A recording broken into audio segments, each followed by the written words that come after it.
You're listening to American Timelines by History for Jerks, the greatest podcast ever. Totally. So now I'm obsessed with time. Come on, tell me about the time.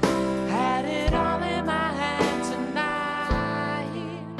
Had the time of my life. When the words all come down like blues on Tuesdays come down. Throw it all away. With a No. wiki.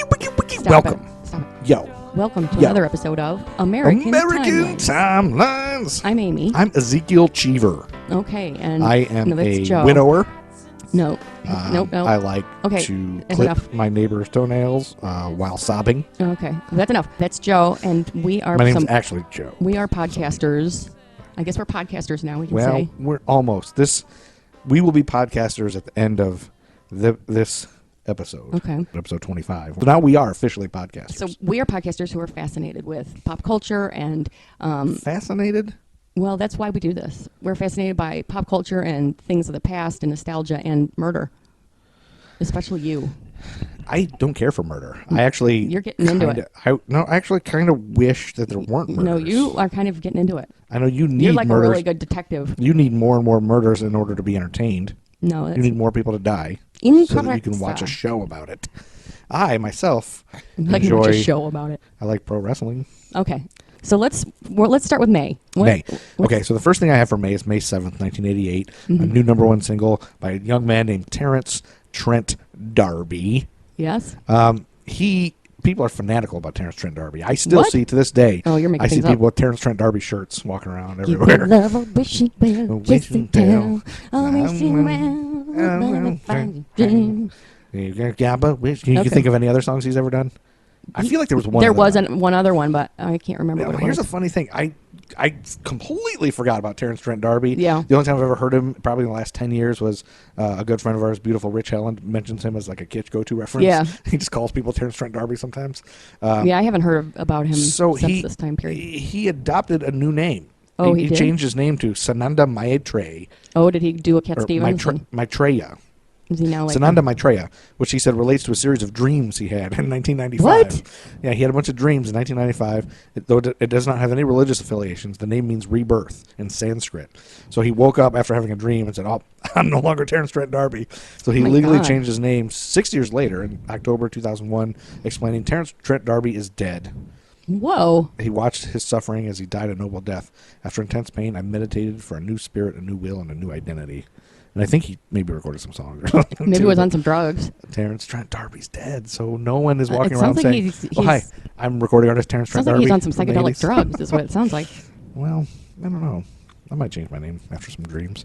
And then that same day that Terence Trent D'Arby was the #1 song, but before he changed his name, the Kentucky Derby winner, Oh, Jesus. I don't know why this is still a thing. this one, I don't even know how to make you guess it. I don't want to guess it. I don't ever want to guess it. You kind of want to guess it, though? No. Winning Colors. was Like, the name how of would I it. even guess that? We'd be here all fucking night. Maybe if you did some homework. Maybe a little bit of homework. I had to do my homework. Maybe a little bit of On the dedication. important part, I How about, do my homework. How about, what did you say? On the important part, I do Oh, my I thought you homework. said something about porn. I'm just saying, how about a little dedication to a podcast? Do you want All this podcast to succeed, or do you want it to fail? All right, what were we talking about? Maybe become a Kentucky Derby enthusiast. Oh, the Kentucky Derby. Then yeah. Sunday, May 8th, the day after, Winning Colors won the Kentucky Derby. Mm-hmm.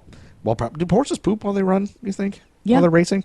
I don't know about racing. So Winning Colors was shitting everywhere I while it don't was think running? no, I don't think they race and poop. They don't poop as they're running They full poop speed? as they like walk and canter. Like as they're getting up to the starting line, I don't know they about drop canter. a bunch of poop? They might. I think I've seen them poop while they Canter? trot. What's a canter? It's faster than a trot, but it's not a gallop. How do you spell canter? Canter. Never heard that word. Well, my mom's a horse nut. So I know a lot about horses. You learn a different word every day. Yep. Never heard the word canter? And I did just now. I didn't suck in before I drank that beer. Good 'Cause I job. learned that from you last Yep. week. Forgot about that. I've also been doing that other times when I drink water and stuff too. I realized I was doing that all the time. Really? Yep. Okay, so on Sunday, May 8th, a lot of people don't know this. That's why you're such a loud drinker. That makes all the sense in I'm the afraid world I'm going now. to die while I'm drinking it, so I need a deep breath like I'm going We've underwater. We've solved a Yes. major character flaw of yours. Character flaw. We solved it though, honey. Maybe. It's a great thing. I just have to remember. I don't have to suck in. I don't need a Inhale. I don't have to have my lungs completely full before I take a sip. It's so bizarre. That's how I was always taught that, I guess. Take a deep breath. Before you get this beverage. So many more people are going to like me now. I know. Instead of people hating me. That's right. Okay, a lot of people don't know this, but Sunday, May 8th, 1988 was actually the first Jason Bourne movie. Really? That seems so early. Yeah, a lot of people think of Jason Bourne as being recent. What's his name? That Matthew Damon. Matt Damon. Matt Damon. You sure? Ben Affleck. Matt Damon. Matt Damon. We say Bat Damon. You think I said Bat Damon? I thought that's what you said. I don't know. Why would I say that? Because, well, you say a lot of dumb things. You thought there was a. Oh my God. You thought there was a show based off of a cereal. All right. The 18 was based off a cereal. All right. What's the Oats and marshmallows going up. Okay. Anyway. So everybody thinks of Matt Damon, but no, this one starred Richard Chamberlain, Jacqueline Smith, Really? and Anthony Quayle, and it was a TV movie. Oh, TV movie. Yeah, 1988. The Bourne Identity was a TV movie. Well, now it makes sense. It wasn't. Yeah, it was. Yeah, I guess it was the Bourne Identity. Yeah, sorry. Yeah, yep. Jacqueline Smith, so 80s. Yeah, she's my Charlie's Angel. She's one of the Charlie's Angels, right? Yes. She also was in Police Academy, I think, right? No, she would never.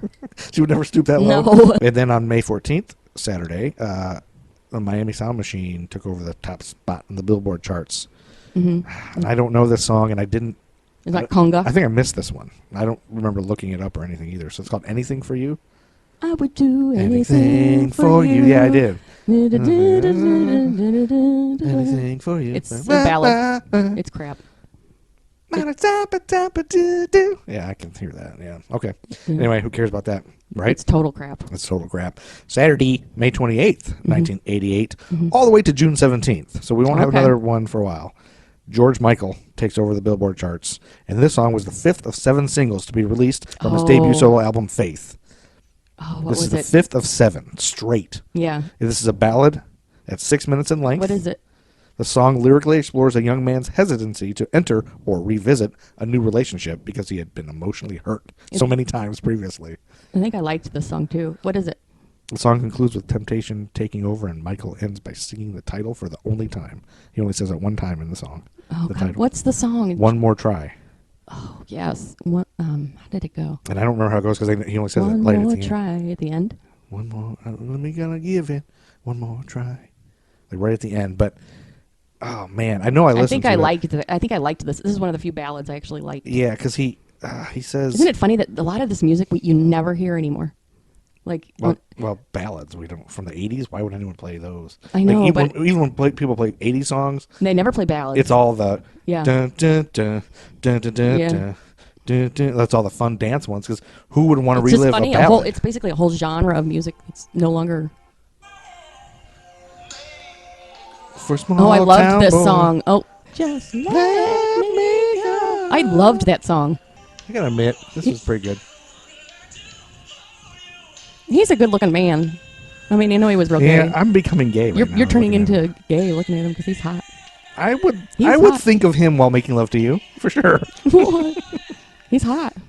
Anyway, that's George Michael. Yeah, that probably holds up more than other, Yeah, I think other that's a good ballads. one. It's not a crappy cheesy ballad. at No, least, I like but- that song. And then on Friday, June 3rd, Yeah. we're in the summer, the hot summer, 1988. The movie Big came out. Yes, I remember that.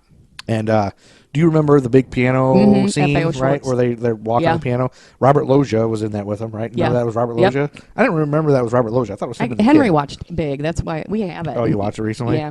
Well, Robert Loggia, on the day they filmed the famous keyboard scene, Yeah. he and Tom Hanks noticed that doubles dressed like them were on hand, just in case the two could not do the dance moves correctly. Oh. But that upped the ante for both. They weren't expecting that. They were like, "Oh shit! Yeah. Well, when we're doing this, we're not letting those guys." You know? Oh, okay. So it kind of dared them to get Yeah. it right. So it became their goal to do the entire keyboard number without the aid of the doubles, and they succeeded. Good. Yeah. This made Penny Marshall the first female director to ever direct a movie that grossed more than $100 million at the box office. Wow, that's good. Do you remember? What was the first African American man What? that directed a movie that became the first to make 100 Spike million? Lee? We talked about it in a previous episode. Sidney Poitier? Yeah. Okay. I can't remember what movie though. I can't either. Anyway, one other thing about that giant piano, Mm-hmm. they custom built that for the movie because they had big pianos like that, but the one that they had wasn't big enough to play that song or whatever. it was. Oh, so they had to make it bigger one because they wanted it to be that song. I think. Think about how long they had to rehearse that. Oh, to get that whole thing right? I know, and 2 non-dancers. Yeah. You can't pick up stuff real quick, you know. That's crazy. Mm-hmm. Yeah.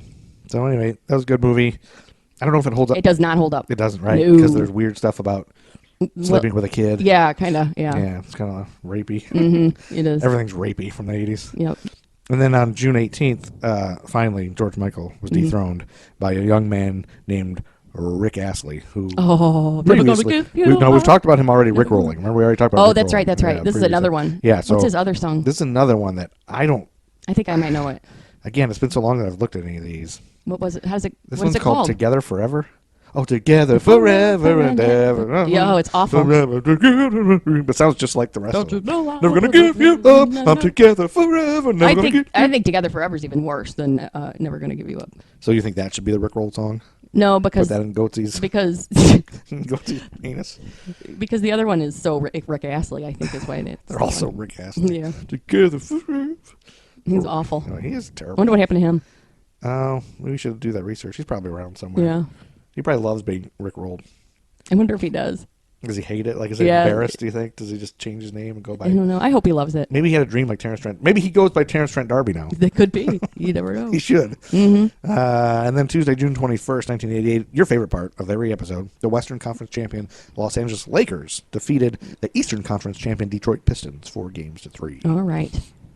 Now, this was around the time where the Detroit was building their team with Joe Dumars and Isaiah Thomas and Dennis Rodman and those guys. Okay. But they still couldn't beat the Lakers because the Lakers were good, too. So there was a lot of good battles those years. Okay. The Lakers were Pat Riley and Magic Johnson and those guys. There was something with... I think this year Pat Riley invented the term three-peat. Oh, okay. Because there was repeat champions, and then he coined the term. Okay. And he actually got it patented or something, so that when I don't think I've ever said that in my life. Three-peat. Yeah. Well, you would only use it in sports, like okay. NFL teams, like the 49ers. That's a like common thing for them to say. Oh, we're gonna three-peat. Like the Patriots are always gonna three-peat because they've won a bunch of Super Bowls, whatever. But that's dumb. Somewhere I read that Pat Riley gets paid every time somebody says that. What? He gets money because he coined the it. term. I don't know if that's exactly how it works, but. Jeez, you could be a millionaire. Just think of something snappy to say. I read somewhere he got paid $300,000 because somebody had wanted to use that term. I don't know if that's exactly. I'm not remembering it exactly. Okay. It is probably, but. And then on Wednesday, June 22nd, we're getting the summer, so the summer movies are coming out, babe. Woohoo. And Wednesday, June 22nd, 1988, Who Framed Roger Rabbit? Yes. Remember that movie? Yes, I do. Did you see it in the theater? I think so, yeah. Did you love it? I think I liked it a lot. You did? Mm-hmm. It was loosely based off a true conspiracy by General Motors to purchase and dismantle streetcar systems in American cities in the first half of the 20th century. Boo. Yeah. Boring. Gosh. I'm not surprised at all they would want to do that because sell gas, right? Yeah. And sell cars. This is also the only time Warner Brothers characters and Disney characters appear together. That's true. And since the movie was being made by Disney, Touchstone Pictures, Warner Brothers would only allow the use of their biggest toon stars, Bugs Bunny and Daffy Duck, if they got an equal amount of screen time as Disney's biggest stars, Mickey Mouse and Donald Duck. Because of this, both sets of characters are always together in the frame when on the screen. Oh, that makes it easy. Yeah. Isn't that crazy? I No, never would have thought about that at all. But no. I do remember it being unbelievable to see Daffy Duck and Donald Duck in that piano scene together. That was so cool. I don't remember Who Framed Roger Rabbit that much. Yeah, that's all I remember. I remember that, and you remember Jessica boobs. Rabbit, yeah. Jessica Rabbit had the big giant boobs, and yeah. That's pretty much I don't it. remember much else. Yeah. Or it's supposed to be like groundbreaking. Oh, cartoons and people together. Mm-hmm. And then 3 days later, Debbie Gibson on June 25th. Oh God. Takes over the Billboard charts with a crappy song. This is one that wasn't. I don't think she's known for this one, but this was her. This is what made her the youngest artist to write, produce, and perform a #1 single on the Billboard Hot 100. Okay, what was it? Foolish Beat. I don't remember that one. It's crappy. Yeah, I'm sure. All of her music was crappy. I wonder how old she was, if she was the youngest. 16. Oh, okay. There wasn't anybody ever younger than 16? No, I don't think so. That's interesting. I think she was 16. What was her biggest song, though? What was her... I can't remember. Electric Youth. That was her album, right? The song was Electric Youth. Electric Youth. I remember that. I remember Shake Your Love. I just can't shake your love. Shake that's your hers, butt. Right? Yeah, I think that was the big one. It could be. I don't know. I don't remember. But Foolish Beat, I watched it, and she looks real young. It's like... she's she's breaking up with boys, but she's you can't take it seriously. She's like a kid, she's like a child. All right. Maybe she was 14, but I think she was 16. Anyway, I fell in this wormhole of looking up Debbie Gibson stuff when I was looking this up. Really? And she's beautiful now. She still looks fabulous. I don't think she does anything like she's not. I don't think she's not putting out new music or anything. But she looks great. Oh, well, that's good. She's aged well. That's good. You just wonder, like, some of them just become like just rode hard and put away wet. I mean, really. Like Tiffany probably doesn't look good anymore. I don't know. She probably looks rough. She probably looks like Bonnie Raitt. She might not. Jeez, poor Bonnie Raitt. I didn't mean to. Man. Bonnie Raitt never looked good, though, but she sang good. Right. Remember Rich Michael singing Bonnie Raitt songs? Yes. Rich Michael is a old fat Nobody karaoke cares. guy we used to Nobody sing cares. with in the 90s.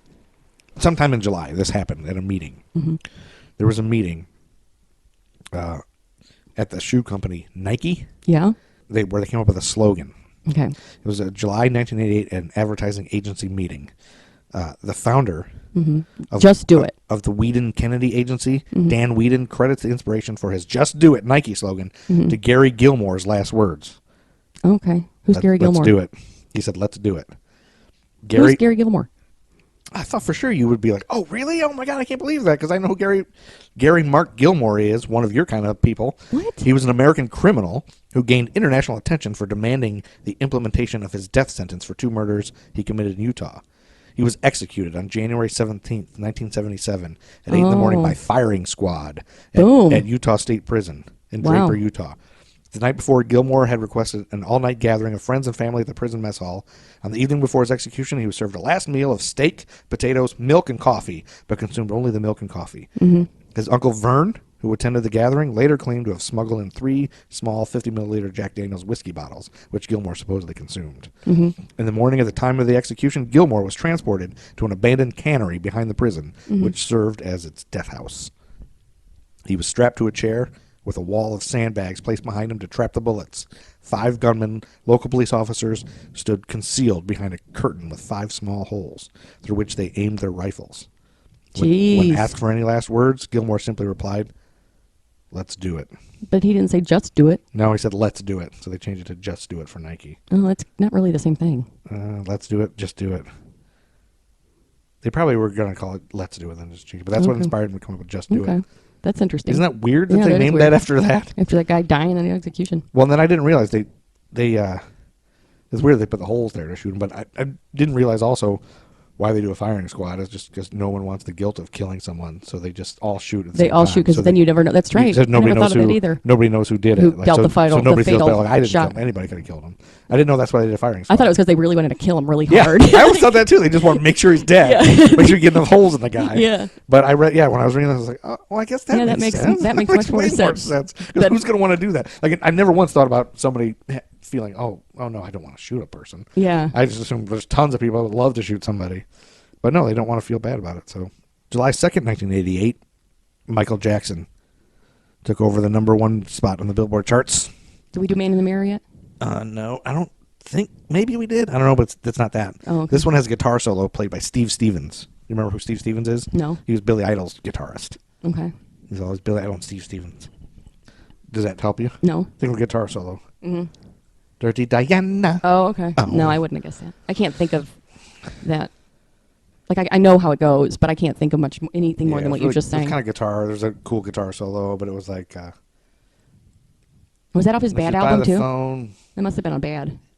She said he's not coming home because he's sleeping with me. Dirty Diana. Yeah. That was on Bad, yeah. That was a good one, too. It was a really good song. Yeah, Michael Jackson, can't deny it. Drake apparently just came out with a new album, and he's got Michael Jackson performing on it. Oh, really? So there's conspiracy theories that Michael Jackson's still alive now. Oh, come on. No, I'm just kidding. I think it's... I haven't listened to it. I don't know anything. All I saw is the headline that Michael Jackson's family is upset by it or something. His dad just recently died. Yeah, Joe Jackson died, yeah. And I can't help but chuckle. I don't know if this is a joke is in poor taste, but I saw it in several places on Twitter and Facebook and everywhere, and people were saying... Because they announced he was dying of cancer a couple days before he actually died. That's right. And they said, well, if they would just name the cancer Michael, he'll beat it. Oh, bad. Yeah, is it that poor taste? Yeah. Is it like because it's making fun of the child abuse or a cancer person dying? It's more of the child abuse. It's more the child abuse, yeah. Because he's a terrible person, so we want him to die, right? But we still don't want anyone to die of cancer, or what? Right? There's multiple layers of bad taste there, I guess. But the child abuse is the worst. That's of the it. part. Yeah, it's not funny. Yeah, so sometimes sometimes a joke's not funny, but you got to say, what is it? And then you got to be like, no, why is it not okay to laugh at that? I don't know. I mean, I'm not going to judge other people for laughing at it. Yeah, but I'm not going to say it's not okay to laugh at it. Right, I'm just you're not going to say, be hurt by somebody laughing at it, but I just don't laugh at it. I don't think it's funny. Yeah, that's not. Because everybody's sense of humor is different. That's true. Except Rick Ocasek. His is exactly like everyone else's. It doesn't make any sense. He was from the Cars. You should have said his was exactly like yours. That would have made more sense. No, everyone's is different except Rick Ocasek's. His is not different. Cheap Trick. Cheap Trick then on July 9th. What? July 9th, Cheap Trick took over the spot. Cheap Trick? Cheap Trick? Didn't they sing My Sharona? The Flame. How does that go? So I couldn't remember either, so I clearly left myself a note so I'd remember. Mm-hmm. But it's not ringing any bells, so I'll just say what I wrote and see if you remember it. Wherever you go, I'll be with you. Whatever you want, I'll give it to you. Oh, God, whenever you need someone. Whenever you need someone. It's more in the... I kind of remember it now, but there's parts pop music was so weird in the 80s because it was either real bubblegummy or it was more like, this will be in a classic rock station someday kind of. You know what I mean? Or those ballads that are just more like Hoosier rock or something. The ballads are but the ballads are like on an 80s soft station. Yeah, they are. Yeah. Or in a dentist office or something. And then Wednesday, July 20th, 1988, movies changed forever with one of the coolest and best movies ever. Mm-hmm. What is it? Bruce Willis. Die Hard. Die Hard. I went with my cousin Katie. You do? Yep. You did? You remember Her it? mom took us. Now, did you guys think he was hot? I don't. Or were you just like, oh, he's an old man?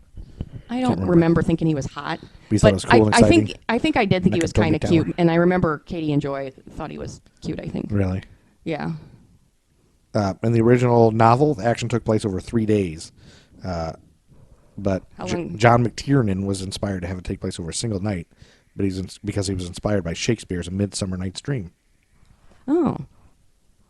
That makes sense, I guess. And in the spring of 1987, producer Joel Silver and director John McTiernan attended a performance of the play Dangerous Liaisons, in which Alan Rickman played the evil Victim de Valmont. Did I say it? Valmont, yeah. Valmont. Immediately, Silver and McTiernan realized they had found Hans Gruber. Sweet. Yeah, he was good in that. Alan Rickman was really good in those. Yep. And when John McClane runs through glass shards in his bare feet, after Hans and his men shoot out the glass partitions in the computer room, remember that part. Bruce Willis is in fact wearing special rubber shoes designed to look like feet.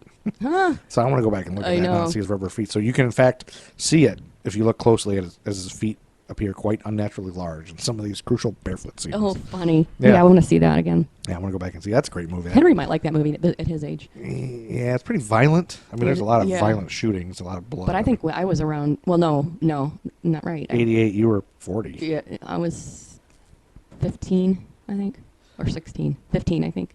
No, I was 12. I saw it. I was his age. Oh, I'm fine. I haven't killed anybody. I was 16 then, so.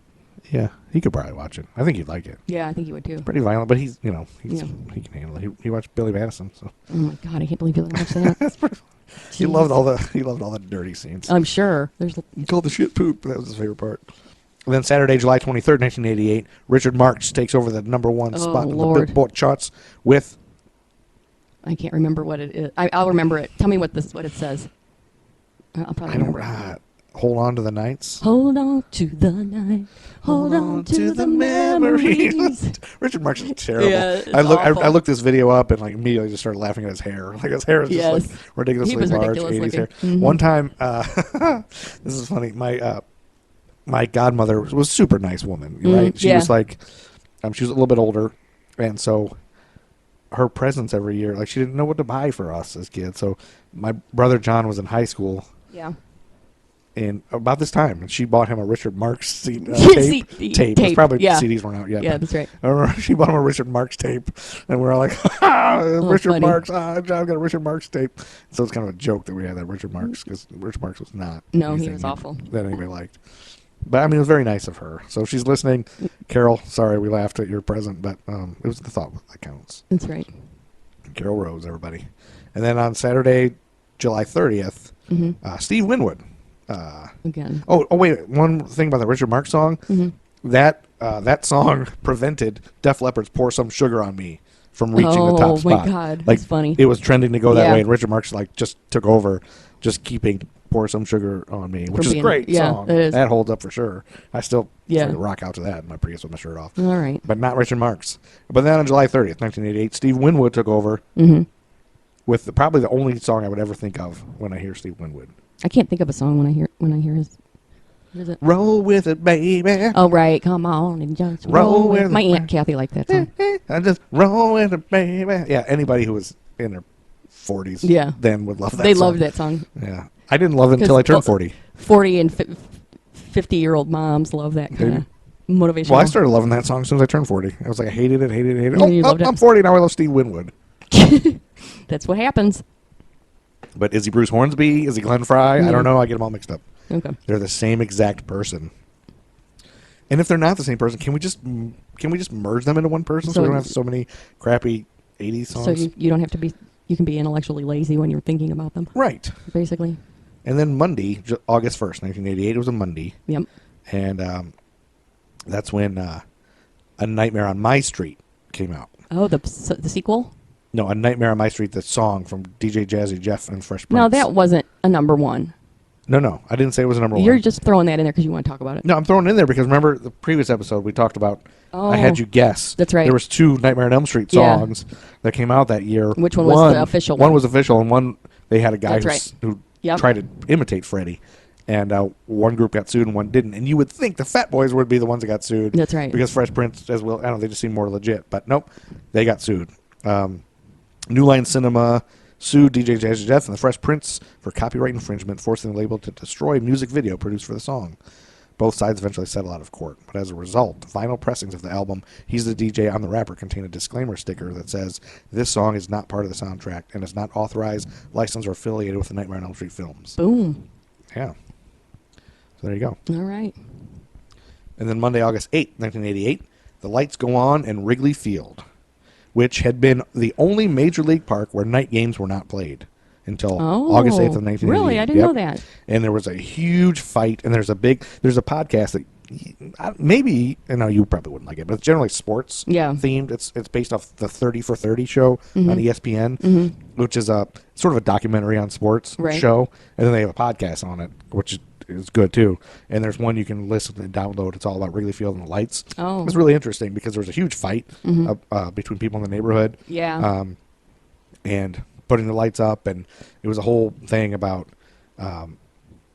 there's a whole bunch of stuff about what people wouldn't have thought about it because it's in a neighborhood. It's like one of the only stadiums that's like in it's right people's there. neighborhoods. So we live here. Putting those lights up and having the night games, and people are trying to sleep and work or whatever, and it became like a whole thing because then it's not like night games. It's not like the game when the game's over, it's all just gone and quiet. It's like everyone goes to bars and there's drunk people everywhere. So it was just a different thing. But it's really interesting to listen to that podcast because it really talks about the fight and how long the fight was and Major League Baseball and the commercials and everything else that went along with it was all involved. And really, so there's all kinds. Well, because of course they wanted to play at night because that was that would have been big money for them. So many more games and they would have made a shit ton more money. Yeah. There's some other things that I hadn't thought about either that came up with it, but I don't remember what it was now. But it was really interesting. Okay. Because their schedule, like the Cubs' schedule, always had to be different than everyone else's because they had no home night games. Right. And I think they even said it contributed to the Cubs not winning very much because they really. So it's not a curse. No, it was a curse too, but I can't remember why. There's some reasoning that it was like. That would make more sense. They're not winning as much because they can't have these games that are. Oh, because it's so hot. Because they had to play all their games throughout the summer were so hot because they were all played during the daytime. In the hot heat of the day. So at night it's cooler and people can play better and they were fatigued and players would do worse. Yeah, that was why. Yeah. So anyway, at 6:05 p.m., 91-year-old Cubs fan Harry Grossman began the countdown to turn the lights on at Wrigley Field on August 8th. Okay. And then on Thursday, August 18th, just 10 days later, the phrase "read my lips, no new taxes" was uttered by American presidential candidate George H.W. Bush. Correct. That was at the 1988 Republican National Convention. Yep. Not get it. Wouldn't be prudent at this juncture.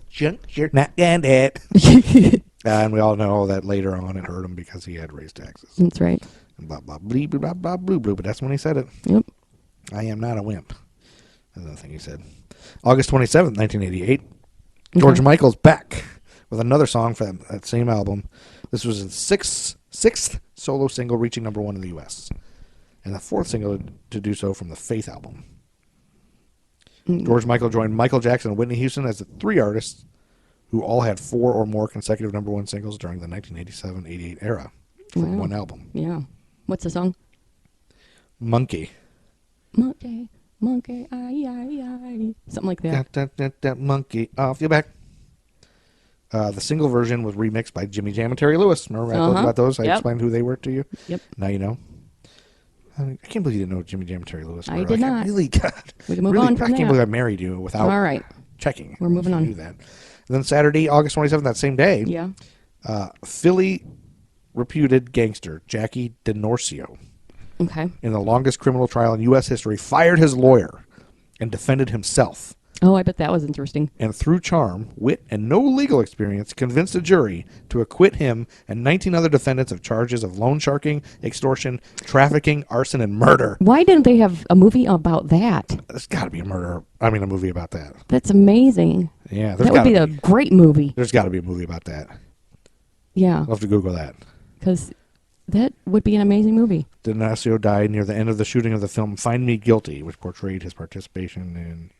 Yeah, so it is a movie called Find Me Guilty. Find Me Guilty. Let's see. It's a 2006 American courtroom comedy drama crime film. Who's it? Stars Vin Diesel. Oh, no. That's Wouldn't be, ridiculous. it's so ridiculous. Yeah, why did they You make a think of comedy? charm, Why would they wit? make it a comedy? Charm and wit. You think of the Yeah. character he played? Yeah, I don't think of he's charm like and the wit when I least think of charming Vin guy. Diesel. Yeah. He's the biggest awful D-bag meathead. I know. Yeah. Anyway, so yeah, they did make a movie, and it sounds like they fucked it up. Yeah, it does. It should be Joe Pesci. That's who it should be. Yeah. And he has charm and wit. And it seems Vin like a Diesel's gangster. not even like Italian. He doesn't even. Yeah. He totally miscast. Yeah, it's terrible. Saturday, September 10th, Guns N' Roses take over the number 1 spot. Oh, Sweet Child of Mine? How did you know that was the one? They had like 8 great songs off that album. That's the one I always think of when I think of Guns N' Roses. Yeah, that was it. Oh, wow, wow, Sweet Child And that of album, Mine. I'm telling you. Yeah, that's a great album. Sunday, September 11th, 1988. Mm-hmm. Oh, Edgar C. Whisenant. Whisenant, you know who that is? No. Edgar C. Whisenant, a former NASA engineer, wrote a book predicting that the rapture would occur in 1988 between 9/11 and 9/13. And he sold 4.5 million copies and convinced many people. When it didn't happen, he published a new book predicting it in 1989. They just keep predicting. Then in 1993 and again in 1994. Oh, man. An idiot. Yep. Wednesday, September 14th, 1988, Scrappy Doo is widely considered to be one of the most hated characters Yes. in all of fiction. Oh, yeah. Has not appeared in an animated Scooby-Doo production since 1988 due to audience backlash. Oh, really? This show was called Scooby-Doo and the Reluctant Werewolf. That's the last It was time the last Scrappy-Doo. you'll see a Scrappy-Doo. Everyone fucking hated Yeah. Scrappy-Doo. He was so annoying. Fuck Scrappy-Doo.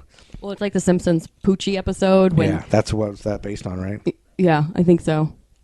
Anytime you add a younger character, Yeah. Or like then in the Different it's Strokes. jumping the sharp. Different Strokes, Yep. it's Sam. Yep, That was that's terrible. right. Thursday, September 15th, 1988. On the back of Batman number 427, apparently, an advertisement was run featuring Batman carrying a severely wounded Robin. In the ad, readers were warned that Robin would die of his injuries because the Joker wants revenge, but that they could prevent it with a telephone call. 2 900 numbers were given in the comic book. Oh, One which would let Robin live, and another which would cause him to die. 900 numbers? Yep, in the 80s. The numbers were active for 36 hours. From September 15th, 1988 until September 16th, 1988, readers were charged 50 cents per call. Approximately 10,614 votes were cast. That's not that many, really.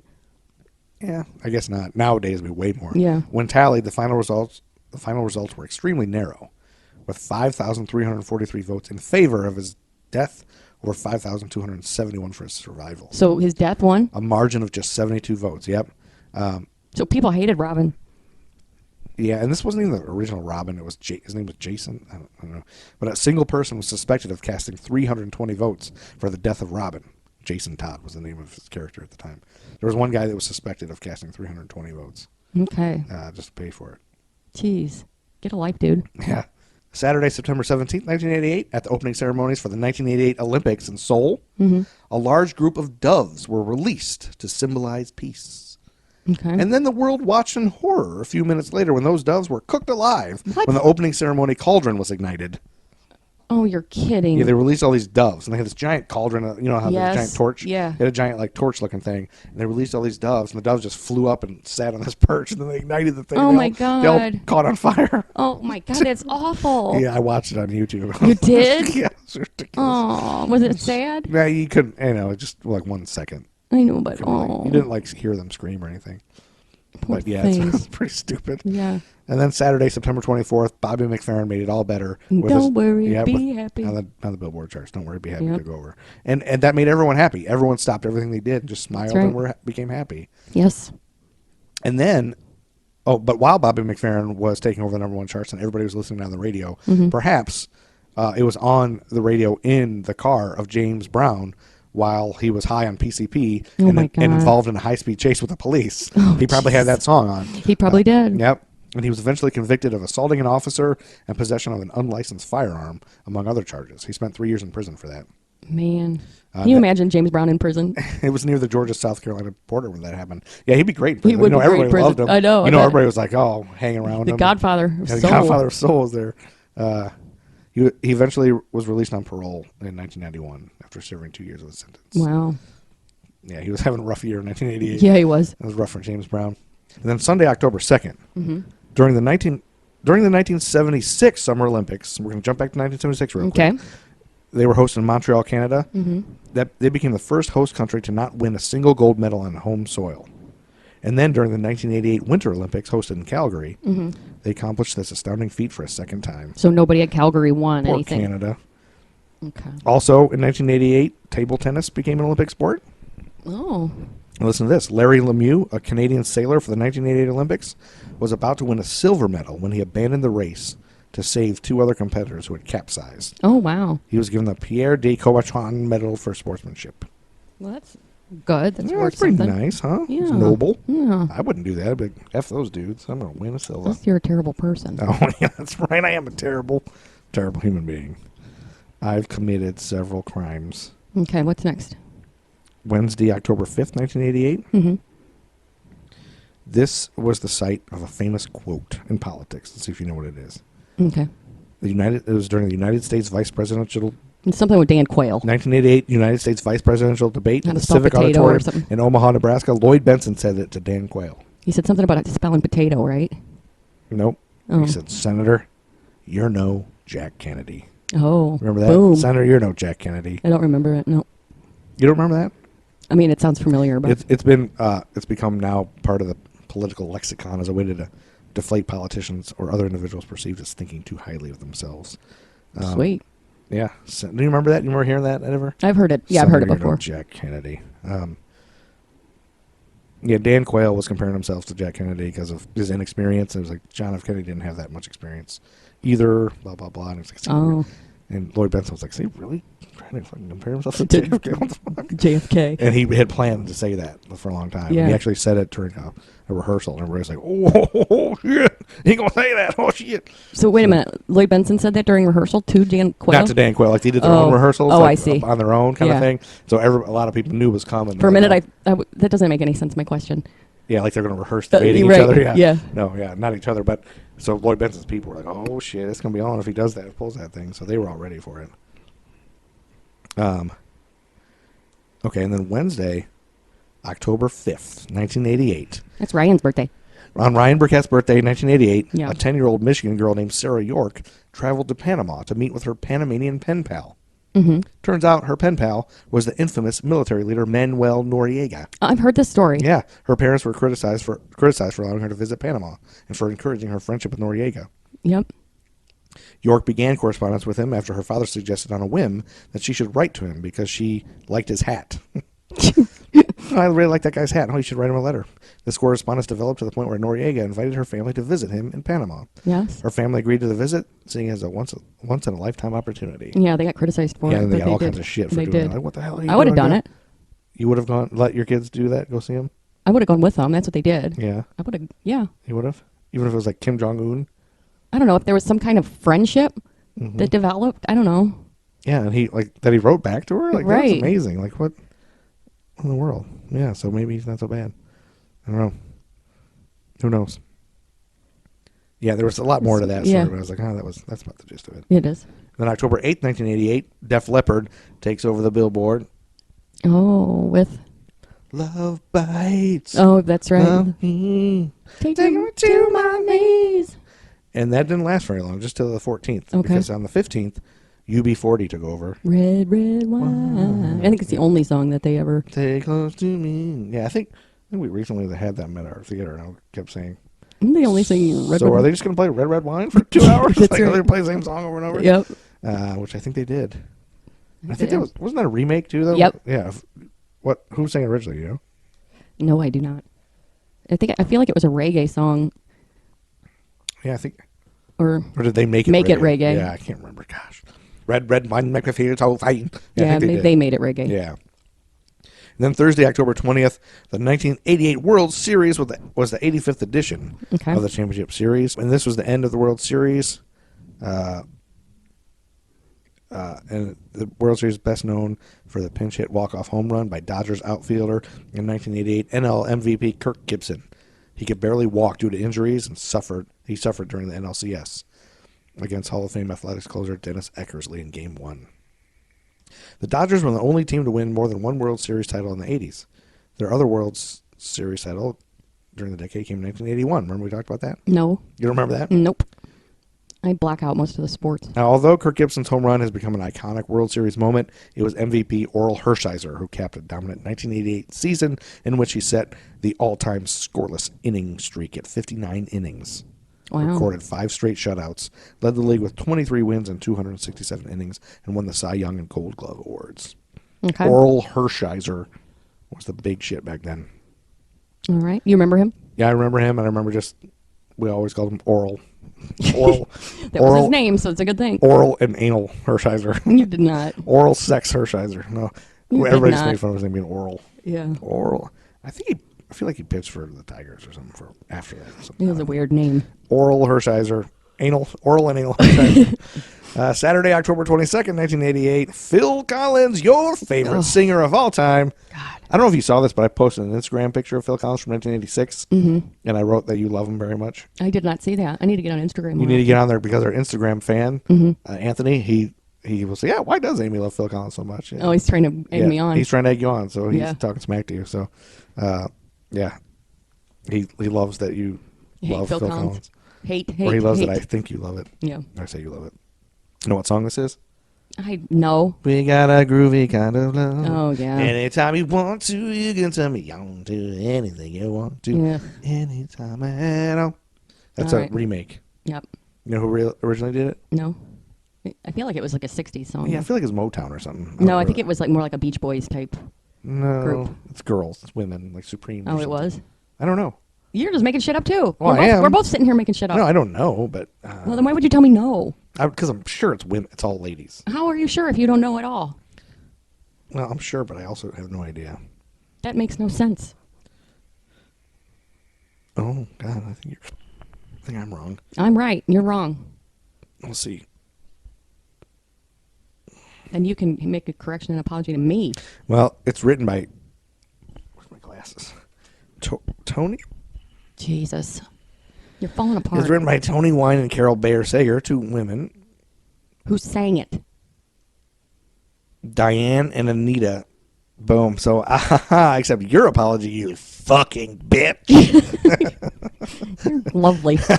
You're not a bitch. I'm just kidding. Jesus. Do you know who Diane and Anita are? No? I also don't know who the fuck Diane and Anita are.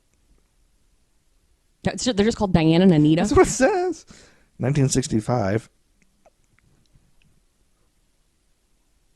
Got to enlarge the text so you can But see it. when I clicked on Diane and Anita, they don't have a Wikipedia page, so I don't know who the hell they are. But it is 2 women, so Okay. apology accepted. All right, we're moving on. Boom! I'm right 2 times in a row. While we're apologizing, let's go ahead and just jump right into this little thing I'm going to snip into the next episode. I believe last episode I mentioned a synopsis of a show, and I purposefully didn't name the show All right. to see if you would know what the show was. Yes. And you instantly knew the show, Yeah. and then claimed that you wouldn't have known the show if I hadn't said it, because you are so above that show that you That's wouldn't not just what I know said.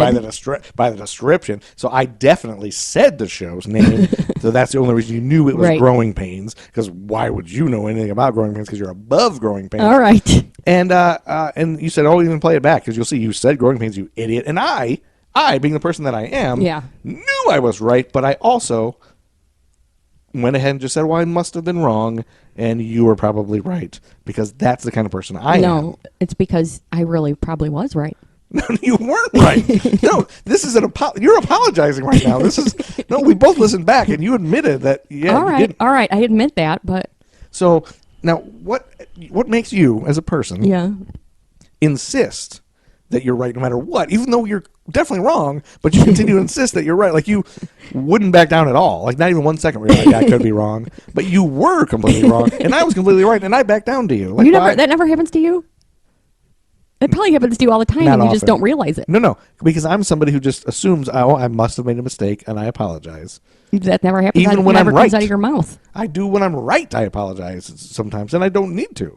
I apologize too much. You apparently don't apologize enough. But maybe that's why our relationship works. You're just It could be. bossy, and I just let you be bossy. It could be. Man. So, are you going to apologize? No, I'm Well, not. how do I accept it if you don't apologize? You don't have to. We don't have to accept apologies. Well, are you going to issue one? Because I'm not going to issue it. I deserve an apology. I'm not going to. Next episode, maybe.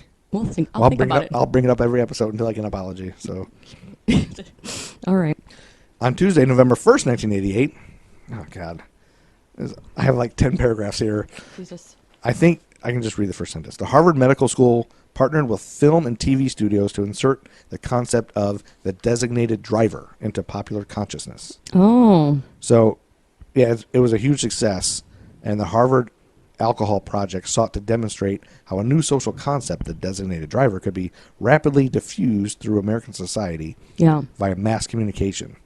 So the idea was to just commercial campaigns to put it Yeah. out there and show people, have commercials about it. Mm-hmm. And they even were able to get television. They got ABC, CBS, and NBC all on board with establishing it as a thing. Yeah. It wasn't a thing. Nobody ever did that before. Yeah. They had Harvard came out with this thing. It was like, we can make this a real thing and it'll save lives because people actually do it. Mm-hmm. So Cheers, LA Law, and The Cosby Show all wrote it into the scripts where people would have a designated driver and talk about it. And, oh, well, here's your designated driver. Make sure you have a designated driver.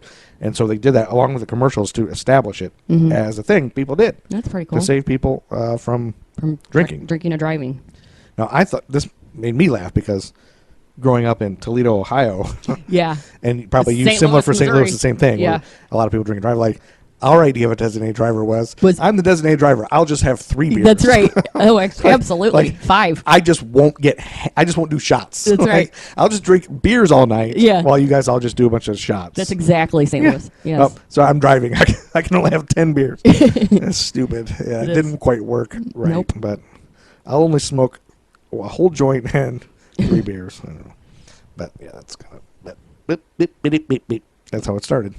And then on November 2nd, 1988, the Morris worm was one of the first computer worms distributed via the internet. Oh. Okay. That's interesting. And Morris was indicted for violating. Who's Morris? I think I forgot to write his name now. So this dude invented this worm, and then he became super successful of a bunch of companies and stuff like that. Oh. Like, he invented a hack. He was like one of the first hacker kind of inventing a worm to kind of fuck up the internet. And it fucked up the whole internet? Well, it wasn't much of an internet back then. That's true. But he was sentenced to 3 years of probation, 400 hours of community service, and a fine of $10,000 plus the cost of the supervision. How long is 400 appealed. hours of community service? Like, how long would that take you? 400 hours. I know, I'm just thinking, it would be full-time for 10 Well, 10 40 months, hours, right? 40 hours in a week. So Full-time for 10 months? 10 weeks. Oh, 10 weeks. I'm bad at You're math. bad at math. Anyway, Morris, the guy who did it, he said the motive was to demonstrate the inadequacies of current security measures on computer networks Okay. by exploiting the security defects. And he went on to have several computer companies and things. Okay. On Saturday, November 5th, the Beach Boys Yeah. came back into notoriety with a number one song. Was Remember it their 80s number one Was song? it Kokomo? Yep. Yeah. I do remember them coming back. Aruba, Jamaica, ooh, I wanna take it to Bermuda, Bahama, come on, pretty mama, Key Largo, Montego, baby, why don't we go to the Kokomo? Yep, that's right. We'll get there Okay. fast and then we'll take it slow. All right. That's where we Stop wanna singing. go. All right. Way down the Kokomo. We do a lot of that. We're going to get back into my story a little Yeah. bit at this point. And We are, huh? On Monday, November 7th? Yes. So my story From is about the 1988? death house landlady, Dorothea Puente. The what did you call her? The death house landlady. The Death House Landlady? I didn't know that was her name. I think it is. That would I make sense. saw that a couple places. She was a 60-year-old woman who owned a boarding house in Sacramento, and she had up to 40 boarders. Yeah. And these are pensioners. They're old people. Okay. They get Yeah. benefit checks, and they have I'm started remembering. going missing. These people Yes, have they started to go They missing. started going missing. And Yeah, several people so far have started to go missing. Hmm. And then there was a man named Bert Montoya that we talked about. Right. He was the kind of... Bert was the guy she got him all cleaned up and got Yes, him going. And he and was really having a so rough time. we go back to and him. Oh, okay. February 1988 is when he arrived at her house. And so he disappeared. Right. He also disappeared, and then other tenants were asking about him. They were told that he had left for Mexico to visit his family.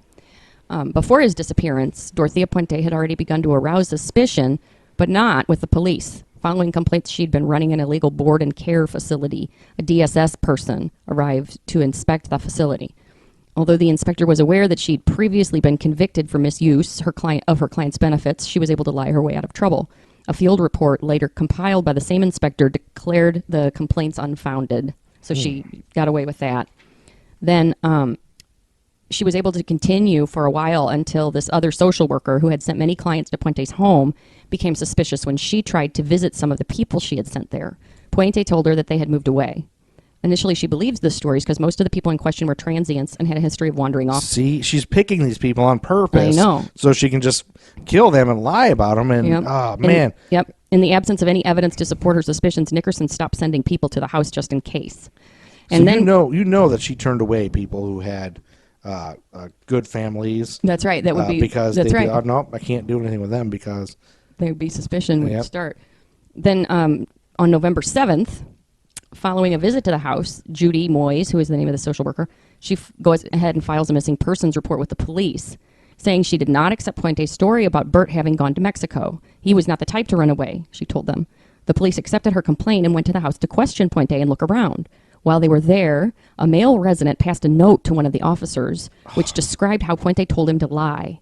4 days later, the police returned with a warrant to search the house and dig up the garden. wait, when he passed that note, Yes. what did it on November 7th? Yes. It was the same day the Houston Oilers beat the Cleveland Browns 24-17. okay. But what was on the note again? It said that she had asked him to lie. Like when they're And so they asking just him- took the note and said, we're going to come back here. Yeah. That same night, there wasn't much else on TV except it was politics. It was the election Yes. time. It That's was right. election time. So the next day was election. So it was all political stuff. So nothing exciting. And nothing exciting happened that day That's fine. in the world.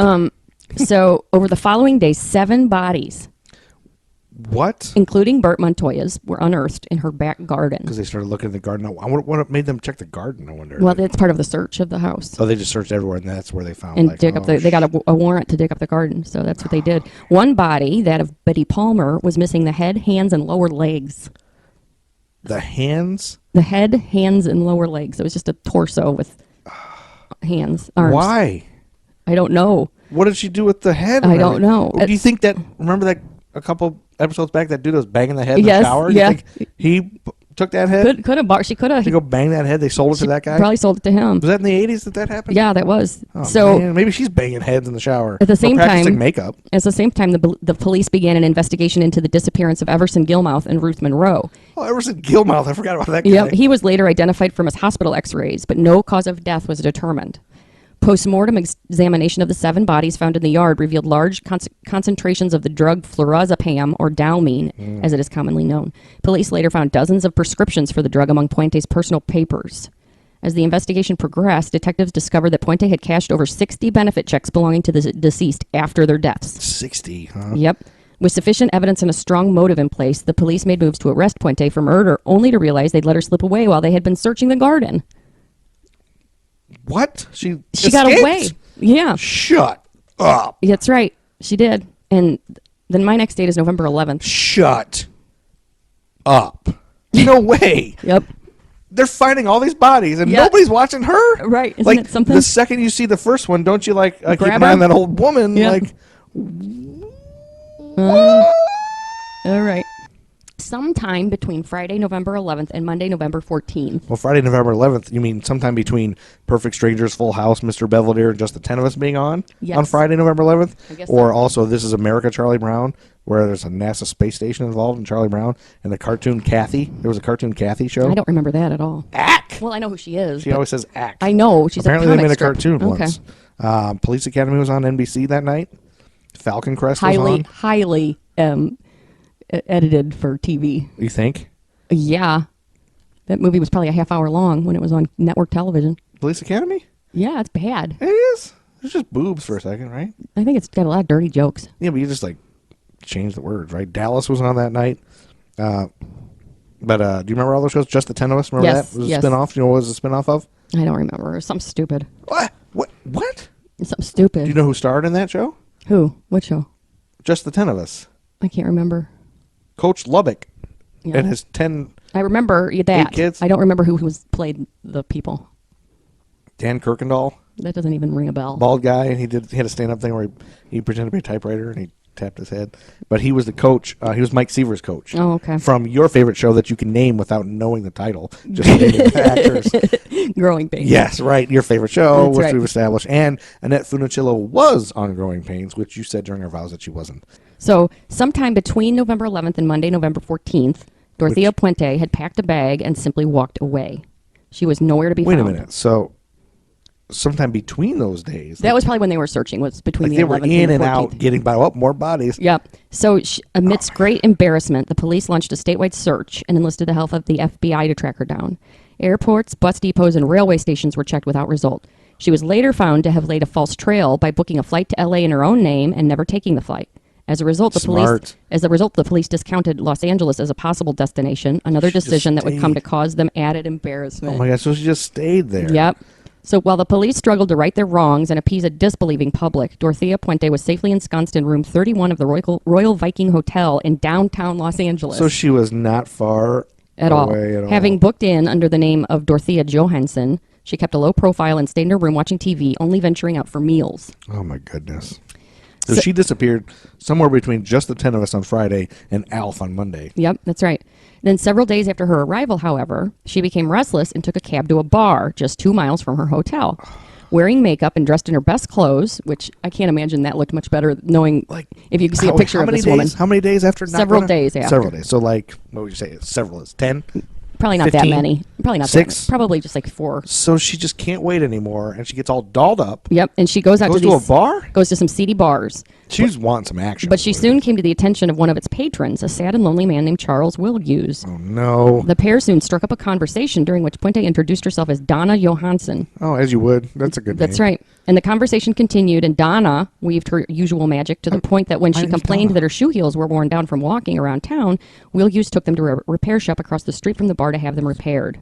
With Puente taking the lead, talk soon led to Wilhuse's financial situation. Learning that he was receiving sickness benefits, she offered to show him how to increase the amount he received each month by filling out additional forms to capitalize on his condition. Oh, shit. While impressed by her knowledge of such things, he began to wonder how she came to know so much about it. Huh, how do you know so much about fraud? After a few drinks, she suggested they get together and share a Thanksgiving dinner. Boom. The idea sounded appealing to Charles, but for some reason he began to feel uncomfortable, particularly when she suggested they should move in together. That same night? Yeah. Why don't we just move in together? Let's make this easier. Here, I can help you get some more money. Let's have Thanksgiving dinner. Let's move in together. Yeah. They talked for hours until Charles was able to excuse himself with the promise of taking her shopping the next day. He returned to his apartment, but was unable to relax as something continually gnawed at his brain. It was only when he switched on the television that he realized where his bad feeling had originated. Donna was the woman he had seen on the television that morning, the woman who was wanted in Sacramento on suspicion of multiple murder. So what instead of calling the police, if you Google her, Google this woman's name, Dorothea Dorothea Puente. She's hot. She definitely looks like a character actress that you've seen on TV. Yep. So he didn't call the police, though. He called the CBS News Service and spoke to the assignment editor, Gene Silver. So he listened patiently to Wilgue's story before suggesting he watch a news broadcast to see if the woman he met was actually Puente. Charles did so, but was no wiser, as the broadcast failed to show any photos. Why would they show him a newscast without any pictures? Smelling a breaking story, Silver then suggested he bring over a news photo of Puente so that Charles could be sure. Sometime later, Charles sat staring at the image that Silver had supplied, but was still unsure. Eventually, aided by Silver's gentle prodding, Charles agreed that the woman he met in the bar could very well be Dorothea Puente. Armed with his newfound knowledge, Silver then returned to his office, summoned a camera crew, and rang the police. With everything in place, the police, accompanied by Silver and his news crew, arrived at the Royal Viking at 10:20 p.m. and knocked on the door of room 31. Puente answered the door, momentarily blinded by the glare of TV camera lights, and was promptly asked for some form of identification. With nowhere to run, she took her driver's license from her handbag and handed it to the detectives. If there had been any doubt as to her identity, it quickly dissolved when the police read the name on the license, Dorothea Montalvo. So the media and the detectives were there But together? her last name on her ID was Dorothea Montalvo, which was the same last name as Bert, the guy from the beginning. Oh. And her address was 1426 F Street, Sacramento, and that was, they knew the address where all the bodies were found. Oh, shit. So within hours, she was whisked away to the airport, where she was placed on a Learjet chartered for the purpose by the TV and the Sacramento Bee, which I think is the... Yeah, it's a newspaper. Yeah. During the journey, she told a reporter, "I cashed checks, yes, but I never killed anyone. I used to be a good person once." She was later booked into Sacramento County Jail, where her property was found to include an envelope containing $3,000 some odd dollars. So she was admitting to the fraud, but just saying they died of natural causes and she buried them? Yeah. So while she languished in jail, the police continued the long and grueling process of identifying remains and processing evidence. On December 11th, 1993, the judge finally handed down his sentence. Dorothea Puente was to be committed to life in prison without the possibility of parole. On hearing the verdict, a surprisingly buoyant Puente declared to her lawyers, "I didn't kill anyone." And that is the story of Dorothea Puente. I'm forgetting what we talked about last episode, but do we think maybe she didn't? Like maybe they did die? She poisoned them, right? Their heads were... Oh, that's right. Their heads were missing. Yeah, that's right. I mean, come on. Well, maybe they died and she just I think moved their heads. There's that at that rate. I mean, that was like in a year's time. All of these people move in and then they're dead. And I'm sure they did. I'm sure they did toxicology screens on the bodies and they found the poison. Well, they said they found all that medication. Oh, it's poison. She over-poisoned. Yeah, she poisoned them with Yeah. Which by the way is how they say women overwhelmingly murder. Yeah, they say poison is the choice. Yes. Or the weapon of choice. The weapon of choice. That's right. Women generally. Yeah, that's right. Which because it's nonviolent. Yeah, and women are better than men. Yeah. Generally. Yeah, that was a good one, I think. Yeah. That was exciting, and what a crazy ending. Yeah. What a weird, wacky ending. That's right. On November 18th, mm-hmm. the animated Land Before Time was executive produced by legendary Steven Spielberg and George Lucas. Okay. Judith Barcy, who did the voice for Ducky, was murdered by her father 4 months before the film's release. Oh, my God. She was only 10 years old. Oh, my God, you're kidding. That's horrible. Her headstone includes her famous line in this film, yep, yep, yep. Did you ever see Land Before Time? I don't know if I ever did. I think I've seen it with the kids. Yeah, I don't think I've ever even heard I think Henry. I don't know. I know it's a dinosaur movie. Oh, it is? Oh, that's the dinosaur one. Yeah, that's right. Yeah, isn't that sad? Yeah, that is sad. That's terrible. I figured you'd like it because you love murders. But that same day that came out, Oliver and Company was the first Disney animated film to include the real-world advertised products. The what? It was the first Disney animated film to include real-world advertised products. Oh. More than 30 company logos and brand names were shown in the film. So not just Acme. A lost and alone kitten. That was Looney Tunes. It's about a lost and alone kitten that joins a gang of dogs engaged in petty larceny. I don't remember that movie either. I think I do. I don't think I saw it, but... And then the next day that came out, Bon Jovi takes over the Billboard charts. Your love is like... bad medicine. Yeah. Bad medicine is what I need. Oh, shake it up. Just like bad medicine. Yep. What's he talking about? What's bad medicine? I don't know. Like your love is so, it's like medicine that you want to take but it's bad for you. Oh, it's not medicine that's gone bad, like expired medicine. No. Expired medicine. It tastes so good, but it's so bad for you. Like the love is. Okay. Because it's a crazy person. Yeah. And then on Saturday, November 19th, that same day, I don't know if you know this, but did you know that Quentin Tarantino played an Elvis impersonator on an episode of Golden Girls? No. Yep, Sophia's Wedding Part 1. I didn't know that. Yep. Quentin Tarantino was on it. As an Elvis impersonator. And then on Saturday, December 3rd, 1988. It'd be funny if Quentin Tarantino directed that episode. It was real violent. Real bloody. Yeah. There's blood and guts and Anal sex cutting and stuff. Sophia's ear off. Yeah. December 3rd, Will to Power takes over the number 1 charts. You remember that No. group, Will to Power? Nope. I'm not sure what this is. I don't get this. Okay. I looked it up and I was like, I kind of remember this, but it was a medley. Their song was a medley that took over. It was Baby I Love Your Way and Freebird. Ooh, baby, I love your way. Yeah, and then they every sing day. Freebird in the They middle do? of it. Yeah. They do? It's like that song and then Freebird. And then they go back to the girl singing Baby I Love Your Way and the guy singing Freebird. I don't remember If that. I leave here tomorrow. I don't remember them singing that. Ooh, I know how baby, I know how Freebird goes, but I don't remember them singing that. It's like one verse is Baby I Love Your Way and the next one's Freebird. Okay. It's a medley. I don't know why. Why It's they called did that? Free Baby, I guess. I don't know why that even exists or what No. the hell. Yeah, I don't know why they would do that. It's really an odd thing, but that's the thing. And then on Sunday, December 4th, we're wrapping up the year here. Actor Gary Busey was in a severe motorcycle accident. Yes, I remember that. You do? Mm-hmm. I don't remember. That's why he's so even extra Oh, I just assumed crazy. it was drugs. I didn't know that. No, But- he was in a bad. So he wasn't wearing a helmet. And he was in a coma for 33 days. Yeah, he's got TBI. That's why he acts Oh, like well, that. that makes sense. I just assumed he was always like that. I No. don't think I knew him before this. Yeah, he has TBI. Well, yeah. In 2008, a psychiatrist determined that he had brain damage, and that's why he has an eerie and bizarre persona. Yes. His 1978 performance in Buddy Holly's story won an Academy Award. I didn't know he won an Academy Award. A nomination, I'm sorry. Oh, this is just the article. It said, actor Gary Busey, whose 1978 performance in the Buddy Holly story won an Academy Award nomination, was critically injured Sunday in a motorcycle accident in Culver City, where Andy used to live, police said. So he was thrown off the back of his motorcycle. His head hit the curb, and he was not wearing a helmet. Jeez, how did he survive? I have no idea how he's even alive. Yeah. But he opposed mandatory helmet laws for motorcyclists and appeared at a PAC benefit the month before to raise money to hire lobbyists to fight The helmet laws? The helmet laws. Why yeah. Why would you be against helmet laws? I don't know. I mean, is that a controversial thing to ask? No, I think the thing is dudes who feel like I know what I'm doing. I've been trained, and I've been riding motorcycle for years. I shouldn't have to do that. The government shouldn't tell me what to do. The thing with that, I've always thought is, I mean, I've been on both sides of this fence. Sometimes I think, well, do whatever the hell you want. What do I care? Yeah, but if you but splatter somebody your head?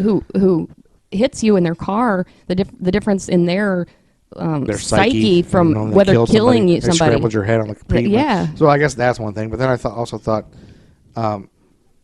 for the motorcyclist, yeah, you can be as trained as you can be. Who cares? But you never know what you're going to encounter on the road. What other idiot might be driving wrong? Like, Yeah. you could be the greatest motorcyclist in the world and still get killed because some other jackass drove wrong, or a rock fell out of something, or something flew out of somewhere, and So I don't know. But anyway, that was kind of it's kind of ironic that he was just the week before, like, fighting, wearing a helmet, and then he crashed his head. And then the movie Twins on Friday, December 9th, 1988. Never saw that. Two real-life twins. Oh, here's a funny thing about that movie. Two real-life twins were reunited with their father after seeing him in the scene set in downtown Santa Fe. Oh wow. Yeah, so there's a guy in the movie that had real-life twins, and they were That's not reunited that. after That's seeing- not that like amazing. It's not? No. Well, you sounded like you were I excited. know, and then I started thinking about it, and I thought it's kind of dumb. Arnold Schwarzenegger has always wanted to do a sequel called Triplets with Dana DeVito and Eddie Murphy as a third long-lost brother. Jeez. DeVito pitched script ideas back in 2003, but Schwarzenegger was too busy running for governor. DeVito agreed with his decision, but doubted he would become governor. And then he did. But in 2012, the sequel was officially confirmed. Oh, so they're going to do it Apparently they're going to do it, even though it's 2018, and I don't think they've done it yet. But from 1988 to 2018. yeah, it would be probably funny. I Yeah. can't imagine Eddie Murphy now. I know. I can't imagine. Has Schwarzenegger been in anything since he's been governor? Yeah, I think he came out with a new Terminator. Oh, he did. I think he did another Terminator, and didn't he do another Predator probably, or whatever else he Yeah. does? I think he did. There was a new Terminator. It's like Terminator, Terminator Grandpa. Grandpa Terminator, the Senator Terminator, and then December 10th, Chicago took over the number one chart until December 23rd with a song that I remember this song, but I always thought it was Peter Cetera, but it's Chicago. You just love Peter Cetera so much. Well, he used to be in Chicago, and this was without Chicago. So every time I hear Chicago's playing somewhere, I'm like, well, they don't have Peter Cetera, so why would I fucking bother? but but now I'm thinking maybe I should have listened to him because this song. What is it? Look away, baby, look away. When you see me walking by and the tears are in my eyes. Look away, baby. So you're saying that's Chicago or Peter Cetera? That's Chicago. Okay. And this song, unlike hits from early in Chicago's career, does not prominently feature horns. It's also the band's only number one single following the 1985 departure of Peter Cetera. It doesn't sound like Chicago at all. When you see me walking all right, by, you got a horrible singing voice. And the tears are in your eye.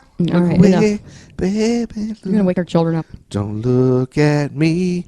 I don't want you to see me this way. All right, enough. And there's a lot of people that come up to me and they say, hey, we think your singing is good. Your wife doesn't really, she doesn't. Nobody's coming up to you. There's nobody coming up. She doesn't have an ear. There's nobody coming up to you, honey. But we hear some musical talent. You should go on The Voice. No. And then Friday, December 16th, 1988, Rain Man. Rain Man was the new movie came out. Well, that's why it's called Rain Man, you know. Rain Man? Because his name's Raymond, but Raymond. when Tom Cruise was Raymond, not Raymond. No, it's Raymond. His name was Raymond, but when Tom Cruise's character was a baby and he had the brother, he couldn't say Raymond, so he called him Rain Man. And then he didn't. The whole movie is that he's this rich asshole, and he doesn't know that he's got this brother until one of his parents dies or something.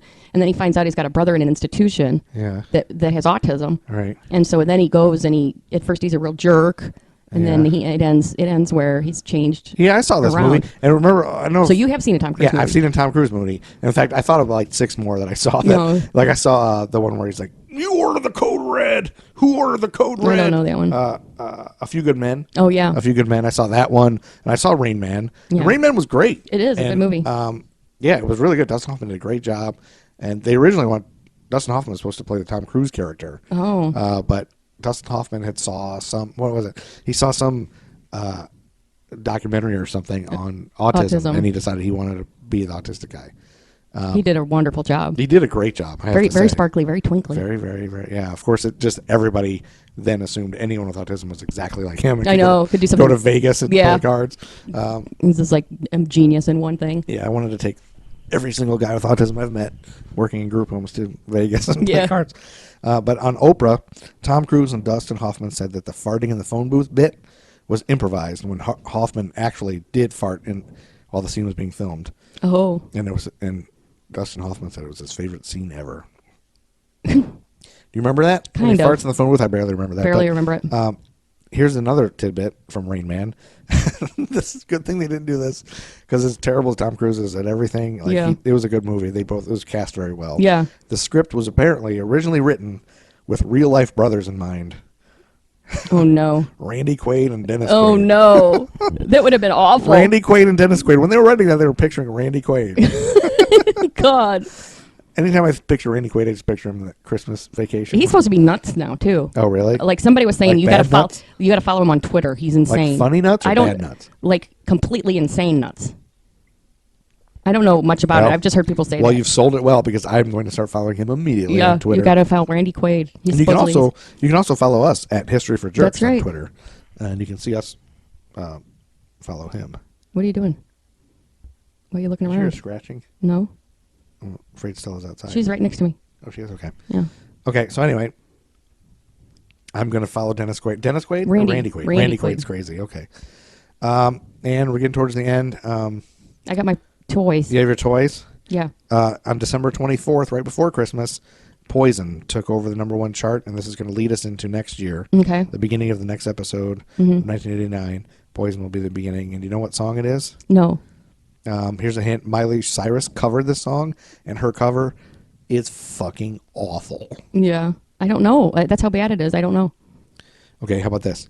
In an interview with VH1's Behind the Music, Bret Michaels said the inspiration for the song came from a night when he was in a laundromat waiting for his clothes to dry, and he called his girlfriend on a payphone. And he said he heard a male voice in the background, and he was devastated. Mm-hmm. He said he went into the laundromat and wrote this song. I don't know. What is it? Every Oh, rose God. has its thorn. That's a terrible song. Don't you We think? both lie silently still in the dead of the night. All right, enough. Don't you think that's a bad song? Though we both lie Stop singing it. together, we feel miles apart. Stop. Honey, was it something I said or something I did? Stop Did my it. words not come All out right. right? I think it's a great song. No, it's awful. And in fact, I love you less because you don't like it. No, you don't. I've sung this at karaoke on several times. This song's awful. What? Yeah. No, it's not awful. It's bad. It's a bad great. one. Every rose has its thorn. It's a bad song. Though it's been a while now, All right, I enough. can still feel so much pain. All right. Wait, what about this part? Like a knife that cuts you, the wound heals, but that scar remains. Will you stop singing it, Well, I'm please? just afraid you're not. No, I don't remembering it. like. I remember it. I don't like it. Stop singing it. You don't like it? No. Stop singing it. Who are you? All right. Who did I marry? What's the next thing? Who did I marry? What is the I next? don't know who I married. Will you stop? I don't know who you are. All right. Okay. Is it my turn? That's the Burt Reynolds. I have one other thing, but I think I'll wait till after your toys. Okay, Why so don't you do your toys? toys. You didn't do fashion this year, did you? I don't have fashion. Oh, thank God, because fashion's stupid. Shut and up. Shitty. Shut up. Shitty. I talked All to right. Steve Brace, and he said, yeah, keep the fashion out. Your wife's a bitch. Okay. He didn't say that. All right. The first thing is airless hockey. What? Airless hockey. Super slick, super fast, and super fun. Airless. Airless hockey doesn't need any plugs, and the action is just as exciting. Electronic buzzer and lights go off when a goal is made. Manual scoring meter over each goal lets you know the score. I don't know. What? I don't know if you noticed, but I left out hockey this time. Thank God. All right. The next one is But you brought it back. the next one is Baby Grows. Baby Grows is as fun as 2 dolls in one. Just turn her special handle and watch her grow from a 9-month-old infant to a 4-year-old toddler. What? She even grows teeth. Record her growth on the chart what? that's included. Is it what? Is it a doll? Yeah, you turn her arm and she grew.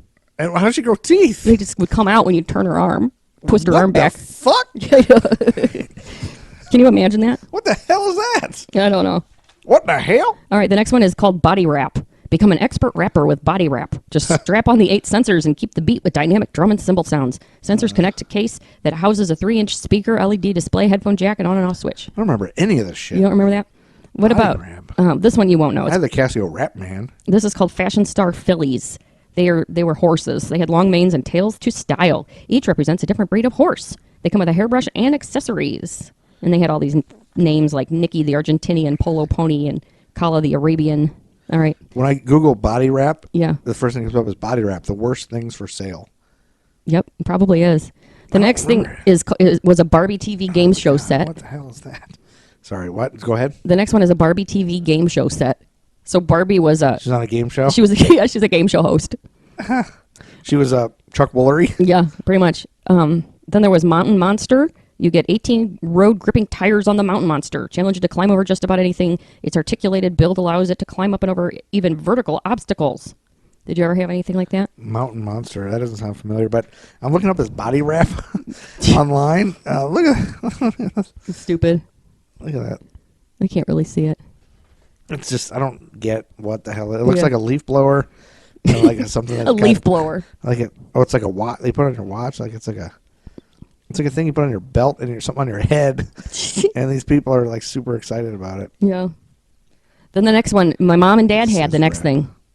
There's a cowbell on your knee, All right. a you're bass still drum it. on your leg. Sorry, it's just body wrap is the dumbest thing ever. Okay, right. go ahead. All right. So the next one my mom and dad had, and it was the Pee Wee Herman talking doll. Oh yeah. You pull a string and it would talk. Yep, he would laugh and stuff. Then Transformers Optimus Prime, standing 10 inches tall. Yeah, Andy. Remember that? Andy loved that. It would transform like he had a truck. Truck. He was a truck, and he turned into a guy. Then his trailer turned into like a base. Into the battle station with Battle 4 station, powerful yeah. weapons. Right. Yeah. They combine the trailer and cab into the ultimate transformation, Super Optimus Prime. But it wasn't big enough. You know, it was like not big enough for anything. Like yeah. And the then trailer wasn't. The next thing was the I Tasty looked Bake up Summer Oven. Pegs, 80s. The what? Tasty Bake Oven. Was it the Easy Bake Oven? No, the Easy Bake was around before this one. This one bakes cookies, muffins, cakes, and even melts chocolate for yummy candies. The door is released by a special spatula designed to keep child's fingers out, and a cooking guide is printed on the front panel. Includes metal cake, pie pan, cookie sheet, spatula, recipe book, and 3 cookie cutters. Oh man. So I just had a memory of Girl Next Door. You know, the girls. I played with a lot of girls in my Yeah. neighborhood. There was when I was real little. There was not a lot of boys. There was just girls around, so I would play with them, and they had a lot of girl stuff that I was jealous of. Like, I was so jealous they had the strawberry shortcakes that smelled so good. Yeah, you wanted them. Why can't I have anything that smells good? You just had a stinky doll you talked about. That was Stinkor. That was later. But I vaguely remember something like that. Like, they always had baking things that they could eat a bunch of candy and food and whatever. Yeah, that's right. That was the toys. Oh, that's it, huh? Yep. That's it. Optimus Prime's the only one that No, I named a matters. bunch of things. Yeah, a bunch of crap. Hey, Pee-wee. When did the Casio Ratman come out? I don't know. Oh, I thought you were a toy expert. I thought you were done. I'm not toy. Not yet. Not until the end of this. Well, my last thing charade. was something about selling things, but 1988 Yep. was the first time that CDs outsold vinyl records for the first time. Okay. Yeah, but not tapes. I'm sure tapes were still high. Yeah. But CDs sold out vinyl records for the first time in 1988. Okay. Gives us a real perspective. A little perspective. It really makes you realize. I mean, 88 was like, I remember everybody going, we're almost in the 90s. Oh my God, the 90s. It's going to be the 90s. It's going to be the 90s. That's crazy. And I remember even back then people saying, oh my God, can you believe that? Can you believe how crazy that Prince song is going to be in 1999? Yep, like, I remember that. Nuts in 1999. Yep, that's right. Oh, and then it's going to be the end of the world. Like everyone just assumed, the world will be over by. Or the world will either be over or there'll be flying cars by 2000. Right, exactly. Like we will all be flying. That's right. Yep.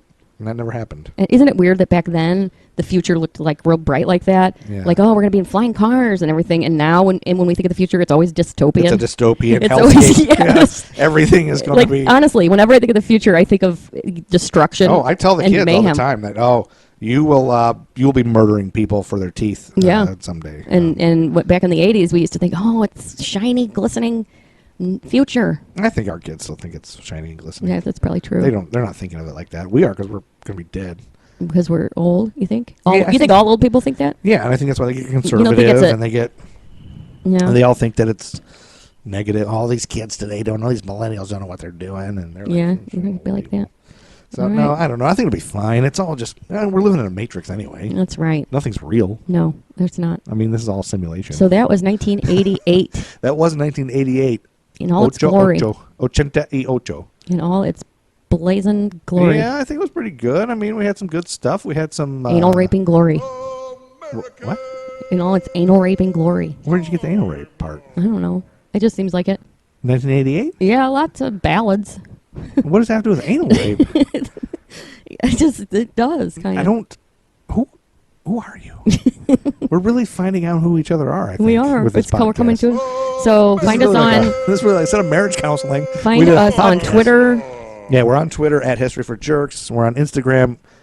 I don't even know what our name is because is it an at? Is it like Twitter? Is it at? I think it's it the is. same thing. I don't know. And Facebook, we're on there at Yeah, we have American a Facebook Timelines. page, and why don't you guys contact us and let us know where we should be because We're old and we don't know. I'm not doing a goddamn Snapchat. Are we on Kick? What's I don't Kick? even know what the hell Kick is. I I know don't Kick cereal used to be a shitty Yeah. cereal, Yeah. but isn't that enough social media? Is there a new one? Are they like? There probably will be in any minute now. Is Friendster a thing? But Friendster? Somebody said to me one day, "I was like, hey, I like your new Insta," and I was like, What's "My new that what?" mean? That's what people call it. Cool people call Instagram. Instagram. Yeah. They just call it Insta. That's dumb. And I was like, "Oh, what?" All right. So it I- is I time killed- to get I out of killed- here, Chuck Berry. I killed someone. All right. Time to get out of here, Chuck Berry. Get out of here. Get out of here, Chuck Berry. He looked at you. So you can put it in the ladies and gentlemen, the one, the only Matt Truman. Jerry Grace asked me who he was the other day.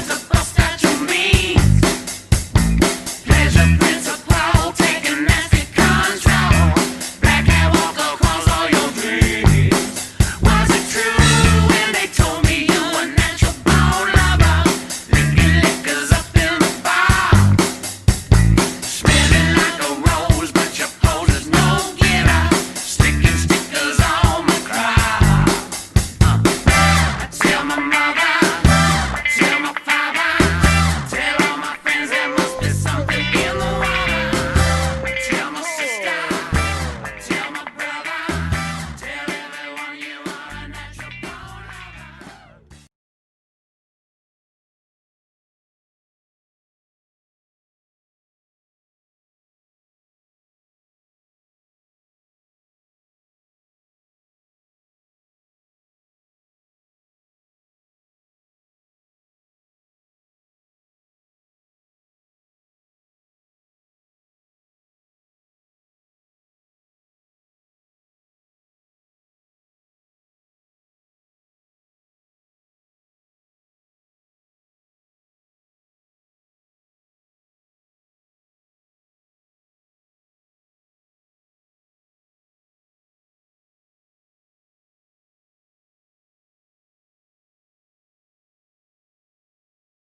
American